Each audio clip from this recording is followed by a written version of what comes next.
sebagai guru agama pendidikan dan pengajaran agama Katolik di SMA Negeri 1 Sanga-Sanga. Saya adalah mahasiswa PPG di kampus STK Yakobus Merauke dengan NIM 25869050727. Oke, selamat pagi. Pagi.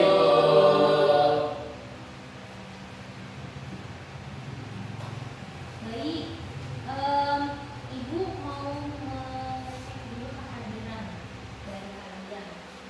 Ibu mulai dulu dari Claudia. Ada deh. Oke. Kemudian Dionysius Winky. Oke, hadir. Alfriani Taufina. Hadir. Oke. Kemudian Lorencia. Oke. Kemudian Airin, Juwita, Obed, Natalia, Kristina Melati. Hadir semua ya.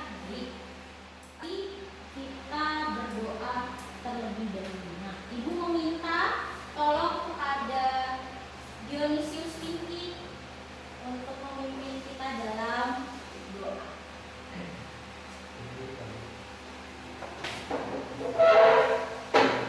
Marilah kita bersama-sama disuruh belajar, mari kita berdoa dalam nama Bapa dan Putra dan Roh Kudus. Amin. Jadi di sini ada kasus mengenai Anton. Cerita mengenai Anton. Anton ini dia membuat surat. Suratnya adalah judulnya mengenai surat untuk Anton. Di sini Ibu jelaskan dulu mengenai Anton. Anton ini adalah seorang anggota orang muda Katolik. Nah, dia adalah orang muda yang sangat aktif di paroki Hati Kudus Yesus Mangkualas. Dan di sini pastor parokinya adalah bernama Budi. Dia pada saat itu misa dia mengumumkan bahwa beliau akan dipindah tugaskan oleh Bapak Uskup ke paroki lain yang lebih terpencil. Dan belum ada pastor tetapnya, sehingga pengumuman ini membuat banyak orang atau umat itu termasuk Anton kaget. Akhirnya Pastor Budi sudah sangat dekat dengan umat. Kemudian karena cerita hal ini, akhirnya Anton ini menulis di buku hariannya. Apa? Yang pertama, siapa sih sebenarnya yang berhak untuk memindahkan Pastor Budi? Terus, mengapa harus uskup bukan keputusan umat paroki saja? Dan bukankah kami yang lebih tahu tentang kebutuhan paroki kami? Kemudian yang kedua, gereja Katolik semua diputuskan dari atas sampai bawah. Apa sih dasarnya? Kemudian, tiga, bagaimana saya yakin bahwa pastor baru yang akan datang nanti itu bisa mengajarkan hal yang lebih sama dengan Pastor Budi, sesuai dengan ajaran gereja dan universal dari Roma.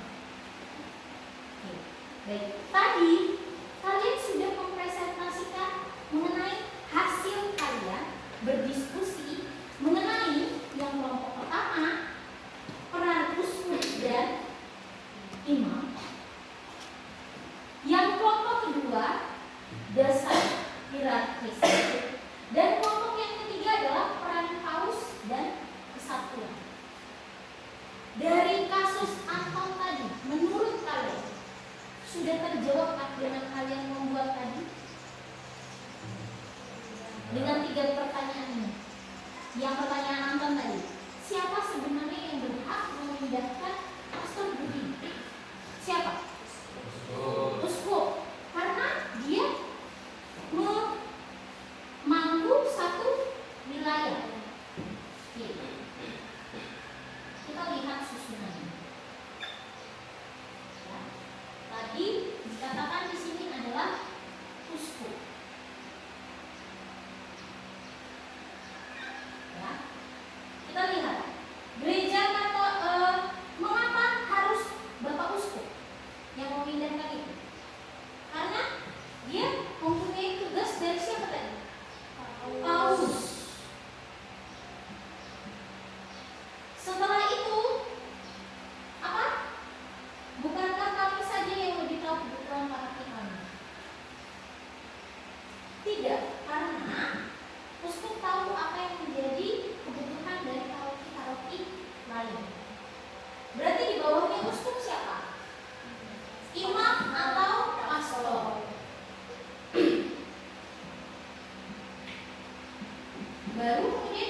3. Paus yang memimpin seluruhnya dari awal hingga akhir. Kita masuk ke bab yang ketiga, yaitu mengenai peran hierarki dan peran kaum awam dalam gereja Katolik.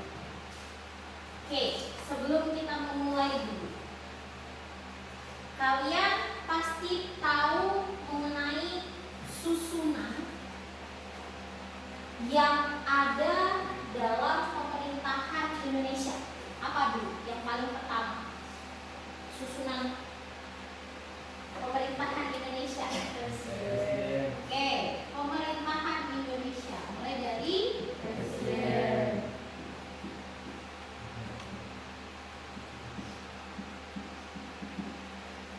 Ada presiden. Terus apa lagi? MPR.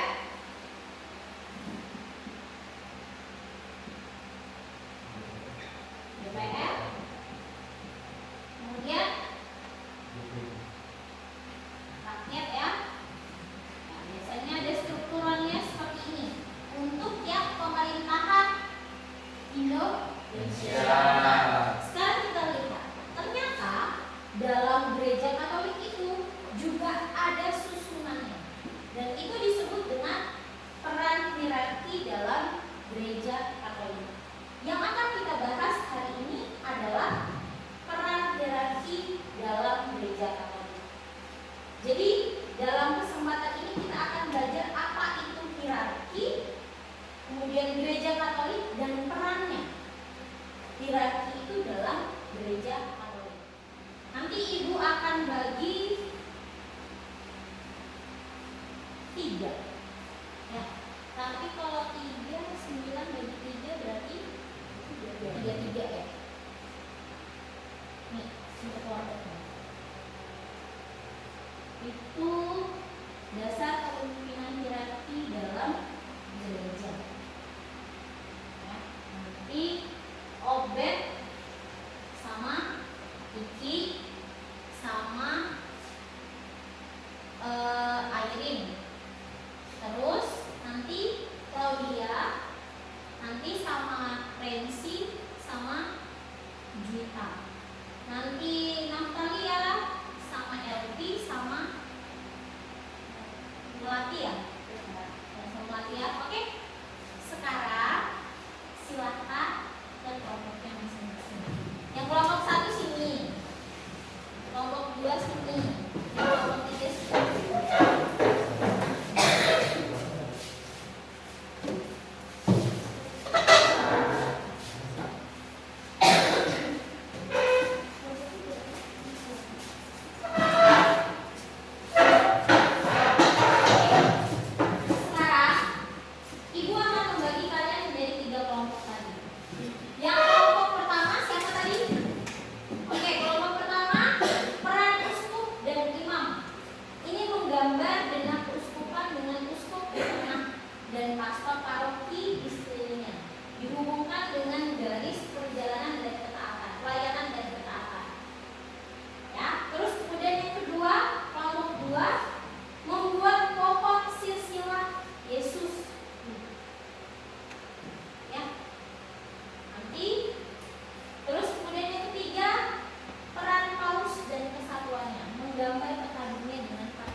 menginformasikan dan juga menjelaskan tentang peran uskup dan para imam di dalam hidup gereja.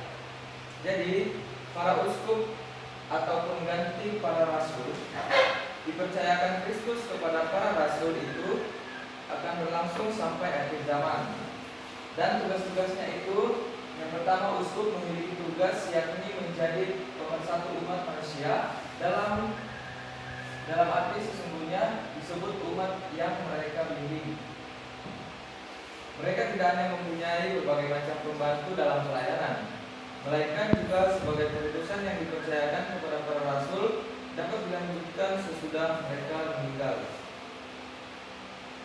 Kemudian para uskup itu tugasnya melayani jemaat bersama dengan para pembantu mereka, yakni para imam atau diakon. Nah, yang kedua ini ada para imam. Imam adalah wakil uskup yang juga bertugas di masing-masing jemaat, baik di kampung juga pedesaan. Mereka dikadiskan untuk mewartakan Injil serta mengembalakan umat beriman. Contohnya itu seperti ada Pastor Romo Indro Benedictus Indro Pratama, yang yakni sebagai pastor paroki di paroki kita, paroki Hati Kudus Yesus Makupalas. Dan terakhir ada diakon, yang diakon ini pada tingkat hierarki yang lebih rendah daripada imam, yang juga didampingi ditumpangi tangan bukan untuk imamat melainkan untuk pelayanan. Jadi diakon ini juga sebagai pelayan pembantu imam. Selamat pagi teman-teman semua. Pagi. Jadi kami akan mempresentasikan hasil kerja kami yang bertentangan dengan dasar hierarki dalam gereja Katolik. Jadi hierarki sendiri merupakan dasar utamanya berasal dari Yesus Kristus dengan Rasul Petrus sebagai pemimpin pertamanya. Jadi hal ini terdapat dalam Kisah Para Rasul bab 20 ayat 28 dan juga Lumen Gentium yang ke-20. Pengganti mereka yakni para uskup dikehendaki menjadi gembala dalam gerejanya hingga akhir zaman terdapat pada Lumen Gentium 18. Jadi fungsi khusus hierarki yaitu mengambil bagian di dalam tugas Kristus sebagai nabi atau mengajar, imam atau menguduskan, dan raja untuk memimpin atau menggembalakan. Next, menjalankan tugas gerejani, yakni tugas-tugas langsung seperti sakramen-sakramen, mengajar, dan sebagainya. Yang ketiga ada menjalankan tugas kepemimpinan dalam komunikasi iman. Hierarki mempersatukan umat dalam iman dengan petunjuk, nasihat, dan juga teladan.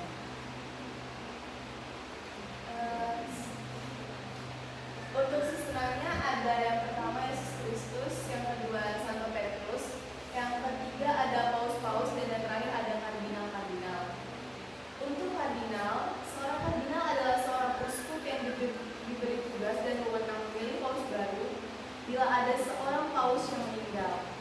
Sejarah awalnya karena paus adalah uskup Roma, maka paus baru sebetulnya dipilih oleh pastor-pastor kota Roma, khususnya pastor-pastor dari gereja utama. Dewasa ini, para kardinal dipilih dan diangkat langsung oleh paus dari uskup seluruh dunia. Lama-kelamaan, para kardinal juga berfungsi sebagai penasehat paus, bahkan fungsi kardinal menjadi suatu jabatan kehormatan. Sejak abad ke-13, warna pakaian khas adalah merah lembayu. Kardinal bukan jabatan hierarkis dan tidak termasuk struktur hierarkis. Jabatannya sebagai uskup yang merupakan jabatan hierarkis dan masuk dalam struktur hierarkis. Para uskup yang dipilih oleh paus sebagai kardinal kemudian membentuk suatu dewan kardinal. Jumlah dewan yang berhak memilih paus dibatasi hanya sebanyak 120 orang dan di bawah usia 80 tahun. Kami di sini akan mempresentasikan hasil kerja kami yang mengenai tentang peran paus dan kesatuan. Nah, pada akhir zaman gereja perdana sudah diterima cukup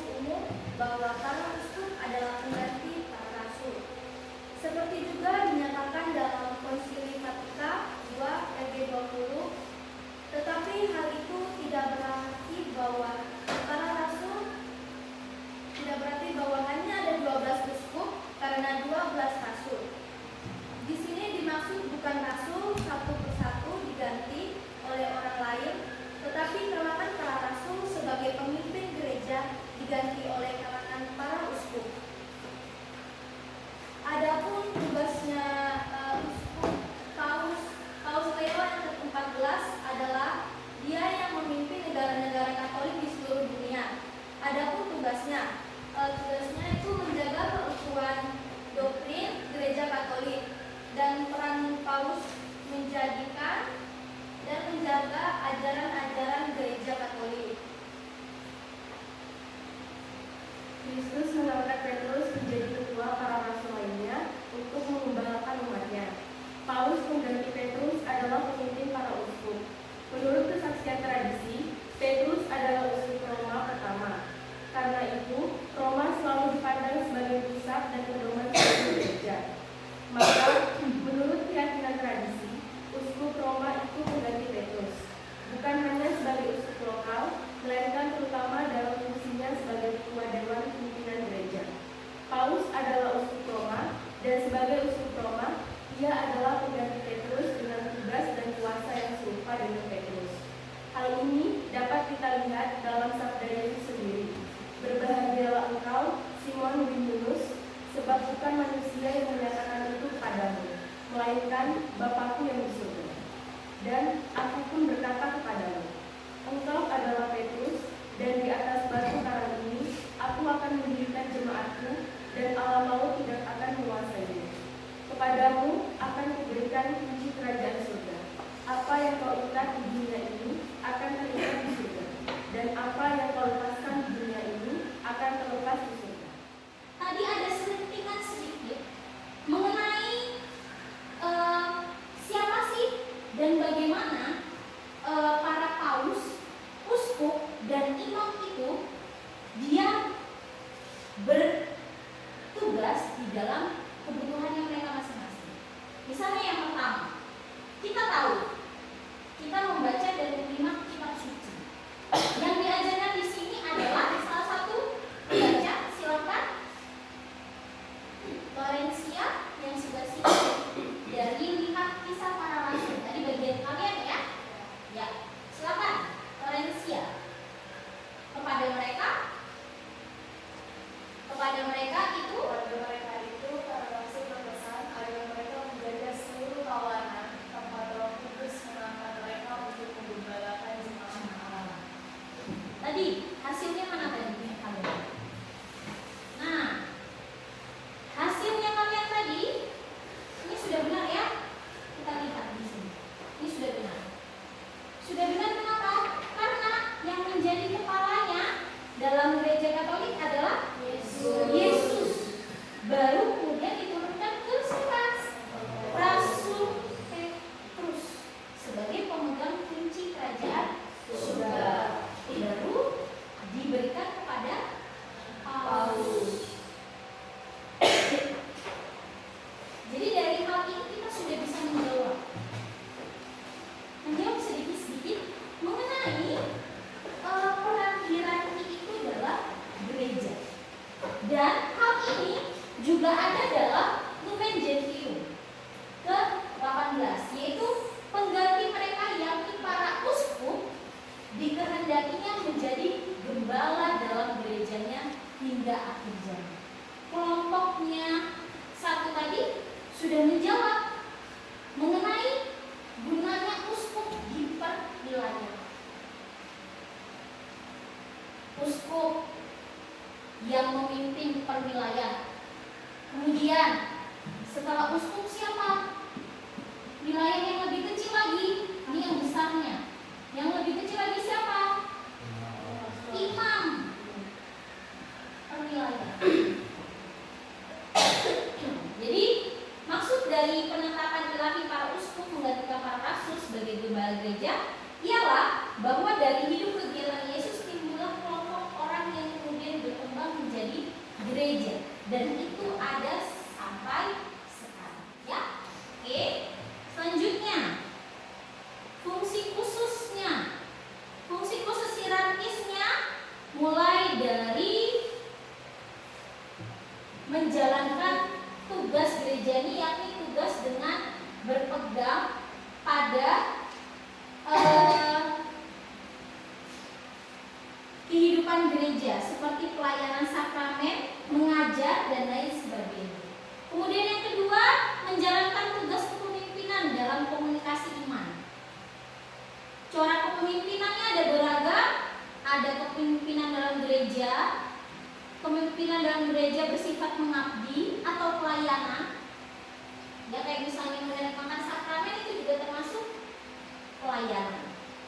Terus selanjutnya kita lihat, setelah kita tahu dari perannya para hierarki dan fungsinya, sekarang coba kita refleksikan mengenai struktur hierarkisnya, terus kemudian kesan kalian mengenai susunan hierarkis. Kalian sudah tahu belum mengenai tugas-tugasnya mereka dalam setiap bulan? Tahu ya? Kalau misalnya paus tugasnya apa? Mendunia ya. Paus itu mendunia. Tugasnya mendunia. Kalau misalnya nih ada bisa kalau dari kelompoknya melatih, kalau misalnya dari yang paus tadi, yang peran paus untuk seluruh dunia untuk menjaga kesatuan, itu perannya bagaimana? Menurut kelompok kalian, refleksi kalian. Kalian bisa mengetahui mengenai tugas paus? Tugasnya apa di situ? Coba kalian baca yang tadi. Perannya Paulus itu menjaga dan mengajarkan ajaran-ajaran gereja Katolik. Oke. Mengajarkan ajaran gereja Katolik. Sudah mengetahui sekali ya. Jadi tugasnya paus adalah menjaga kesatuan perdamaian yang ada di seluruh dunia. Terus tugasnya lagi dari uskup, kelompoknya Dionysius dengan Tugas uskup yakni menjadi pemersatu umat manusia yang mereka bimbing. Berarti per wilayah ya. Kayak misalnya di Kalimantan Timur. Kalau misalnya tugasnya pastor apa?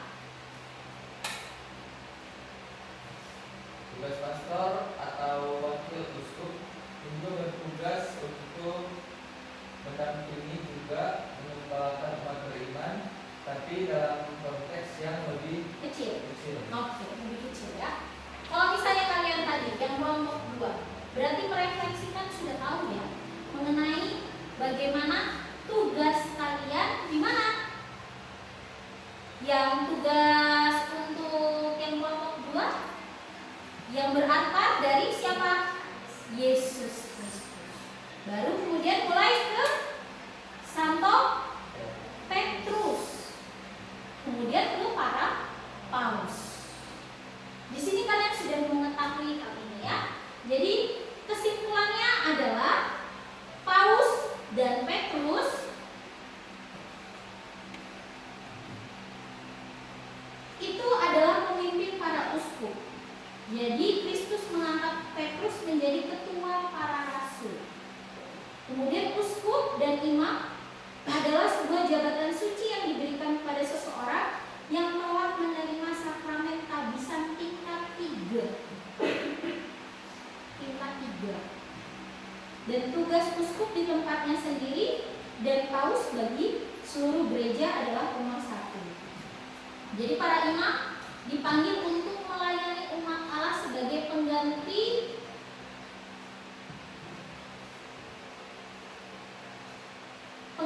dari Bapak uskup di wilayah terkecil itu. Baru diakon adalah yang diberikan tumpangan tangan uskup yang pertama sebagai tabisan, bukan untuk imamah melainkan untuk pelayanan. Maka dengan mengenal hierarki, maka kita akan tahu tugas dan tanggung jawab mereka itu sebenarnya berat. Apalagi Bapak Paus tadi, tugas dan tanggung jawabnya tadi apa? Menjaga persatuan. ya. Oke, untuk pembelajaran mengenai hierarkis sudah selesai, tapi kalian sudah memahami mengenai peran dari para paus, peran para uskup, imam yang dikepalai oleh siapa tadi yang paling pertama? Yesus. Oke. Untuk pelajaran hari ini sekian. Semoga kita semua bisa memahami mengenai peran hierarki dalam gereja Katolik. Terima kasih ya Tuhan atas berkat yang diberikan-Mu selama istirahat tadi malam, sehingga pada